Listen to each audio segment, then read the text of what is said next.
Pat Toomey. It may not be so. No, well, we're inviting Joe Sestak on as well. Hopefully he'll come on tomorrow. Pat, so tell us, what do you think about this dust-up at the White House? Well, I've said for several days now, Joe ought to just be more forthcoming. He ought to tell us what happened and get this behind us. I actually think I'm going to beat Joe Sestak totally on the basis of our policy differences. Right.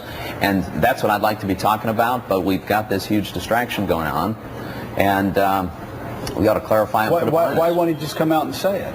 I don't know. It doesn't make any sense to me. But I thought he said, hey, I'm an Navy guy, I'm forthright, I'm going to tell you everything, I'm accountable. Right, and Joe's campaign message is that he puts principle ahead of his party. Well, looks like somebody in his party did something pretty wrong.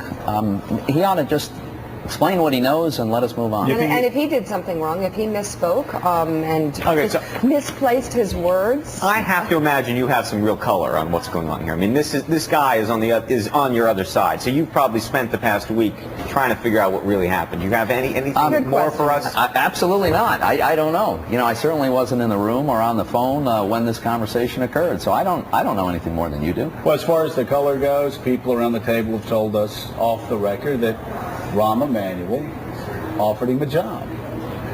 I know that.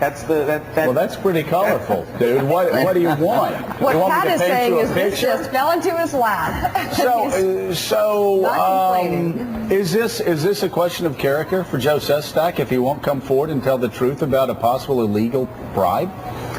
I think it's a problem. I think it is a problem because we know there's a very straightforward criminal statute that says you can't offer a federal job in return for a political favor, and it looks like that's what Joe is suggesting happened. Anybody ever offer you a job? I've been offered jobs, but nothing to do with politics. You know. But people say, though, this goes on all the time. You hear that. Let it go. You know, it's No interesting. big deal. I challenged Arlen Specter in 2004 in a Republican primary, and the entire Republican establishment was against me, didn't want me in the race. Nobody offered me a job. There was never any discussion of hinting around about it even. Let's talk about politics.